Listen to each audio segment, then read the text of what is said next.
আমার সকল ভালোবাসার মানুষ, প্রিয় মানুষগুলোকে ভালোবাসা জানিয়ে আবার শুরু করলাম যেখানে শেষ হয়েছিল শুরু করলাম। আর এখানে দেখো বান্টি সোনাকে ওই ঘর থেকে নিয়ে এসে এই ঘরে রাখি পরানো হচ্ছে। আর গতকাল আমি ভিডিও দিতে পারিনি, এই ভিডিওটা আমার করে রাখাই ছিল, কারণ আমার মন মানসিকতা একদম ভালো না। দাদা ভাইয়ের খাওয়া বন্ধ হয়ে গেছে, আর কিছু অশুভ শক্তিও কাজ করছে এখানে, আমরা বুঝতে পারছি। তার মধ্যে বাড়িওয়ালাদের টর্চার অনেক রকমভাবে, যারা আমাকে ফোন করছে সবাই জানে, বলতে পারছি না সোশ্যাল মিডিয়ায়। বাড়িওয়ালারা অনেক রকমভাবে টর্চার করছে, যেহেতু আমাদের অ্যাম্বুলেন্স ঢোকানো হয়েছিল বলে ডাক্তাররা বাইক নিয়ে দাদাভাইকে ওই বেল্ট লাগানে ড্রেসিং করাতে আসে।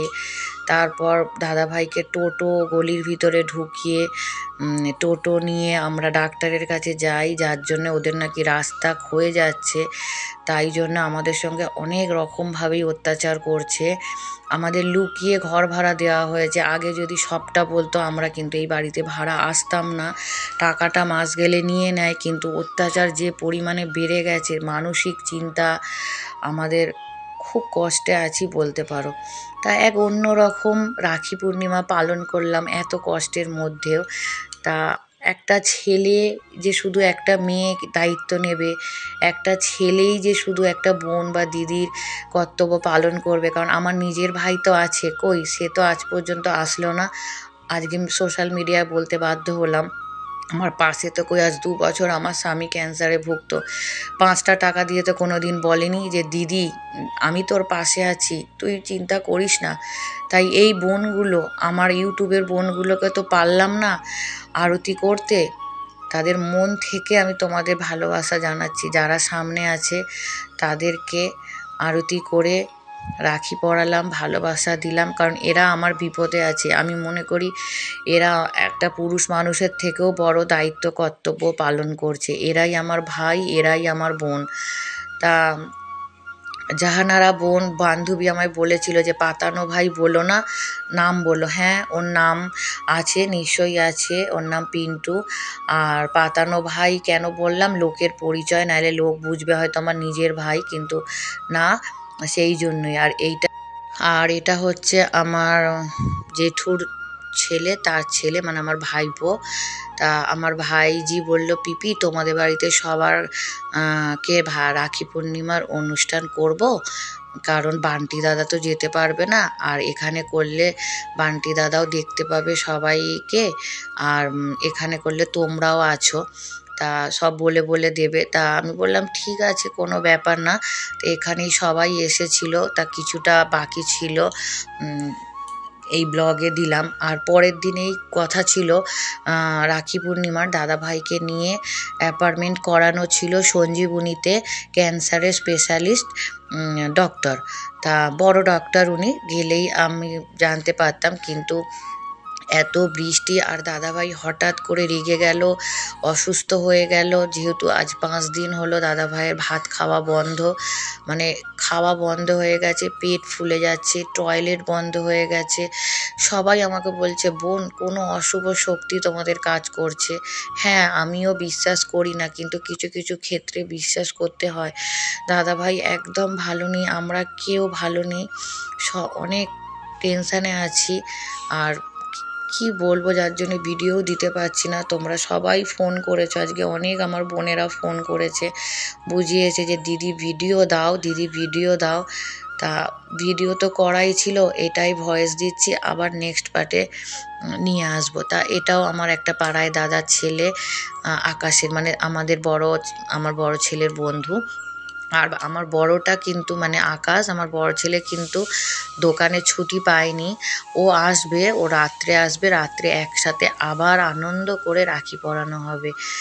আর রাখি আবারও বলি, একটা মেয়ে শুধু একটা ছেলেকে পরাবে এটাই নয় যে ছেলেরাই রক্ষা করতে পারবে তাদের বোনকে, পারবে আর অন্য কেউ পারবে না, এটা ভুল। একটা মেয়েও কিন্তু একটা মেয়েকে রক্ষা করতে পারে, যে দরকার সেও কিন্তু ভাইয়ের সাথে সমান আমি এটুকুই বলতে চাই যে মেয়েরাও কিন্তু সব কিছুতে অধিকার থাকা দরকার, যে একটা ছেলেও কিন্তু একটা মেয়েকে রাখি পরাতে পারে। আর রাখি বন্ধন তো পবিত্র বন্ধন। জানি না কি বলে যাচ্ছি, এখন আর আমার মাথাও ঠিকঠাক কাজ করে না, মনে হয় খুব তাড়াতাড়ি আমি পাগল হয়ে যাব, জানো তো। তা সবাই চলে এসেছে।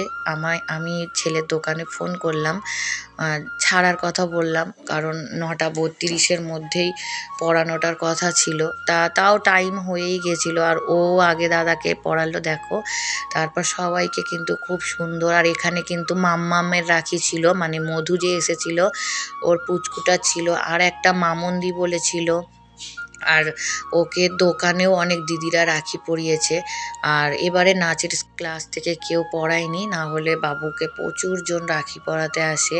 আর রাখি পূর্ণিমার দিনকে তো আমাদের বাড়িতে এইভাবেই ধুমধাম করে রাখি উৎসব পালন করা হয়। এভাবে একটু অন্যরকম হলো, কিন্তু তাও আমরা সবাই খুশি হয়েছি। আর জানো তো, ইউটিউব থেকে তোমরা যখন আমার বোনেরা দিদিরা আসো, সত্যিই খুব ভালো লাগে।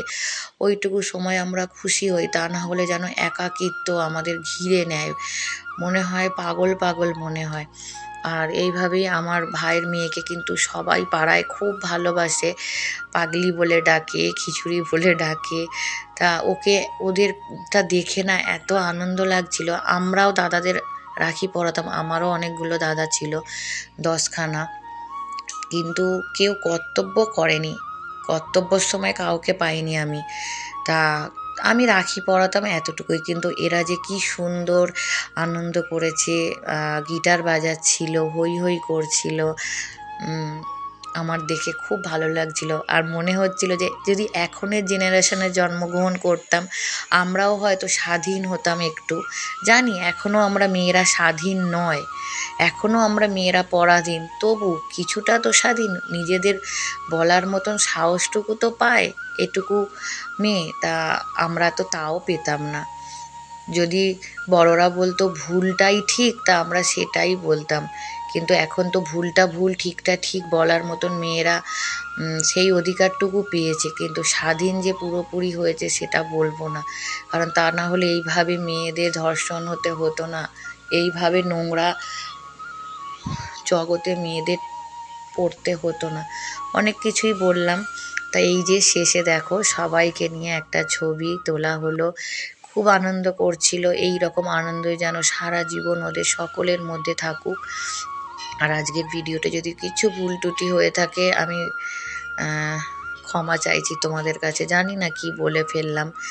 তা এইভাবেই যেন বছর বছর ভাইফোঁটা হোক, রাখি পূর্ণিমা হোক, সবাই মিলে আনন্দ করুক। আর আমারও ইউটিউবের যত ভাই আছে, দাদা আছে, বোনেদের আবারও করে জানালাম সবাইকে প্রণাম, ভালোবাসা, সবাই ভালো থেকো।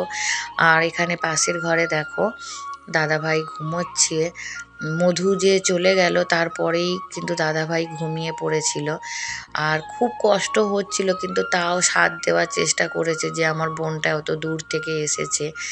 আর এই মুহূর্ত যেন সারা জীবন থাকে এইরকমই। তোমরা তোমাদের দাদাভাইকে ভালোবেসো, কারণ মানুষটার কেউ নেই, মানুষটা ভীষণ একা।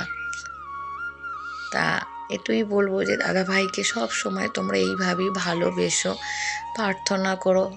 আমিও আছি তোমাদের সাথে, দাদাভাইয়ের জন্য লড়াই করছি, আমার স্বামীর জন্য, তোমরা করছো দাদাভাইয়ের জন্য। আর যেন কিছু বলতেই পারছি না। আর ডাক্তার আবার কবে দেখাতে যাব না যাব সবটাই তোমাদের বলবো। ডক্টর কি বলল আবার যখন অ্যাপয়েন্টমেন্ট করাবো নিশ্চয়ই বলবো। আর এটা হচ্ছে যেদিনকে ডক্টর দেখাতে যাব এই দিনের একটু ক্লিপ দেখো। এত বৃষ্টি, আর বাড়িওয়ালাদের পাশে যে কিভাবে রাস্তাটা ঘিরে দিচ্ছে, এইভাবেই দেখো। ভালো করে দেখলে দেখতে পাবে যে মানুষ কতটা ছোট আর নোংরা হতে পারে। আর এই মানুষগুলোই তোমাদের দাদাভাইকে দিনের পর দিন ইউজ করেছে, গাড়ি শিখিয়েছে, গাড়ি সারিয়ে দিয়েছে, গাড়ি বার করেছে, কোথাও যাবার হলে তোমার দাদাভাই নিয়ে গেছে। এতদিন একে ইউজ করে, আর এখন তোমাদের দাদাভাইকে এইভাবে কষ্টের মধ্যে, এমনকি ডাক্তার আসলেও তাদের তাড়িয়ে দেয়, ব্লাড টেস্ট করতে আসলেও তাড়িয়ে দেয়। এতটাই নোংরা মানসিকতার মানুষ। আজকে বলতে বাধ্য হলাম যে এদের জন্য শুধু ভগবান আছে। সবাই ভালো থেকো।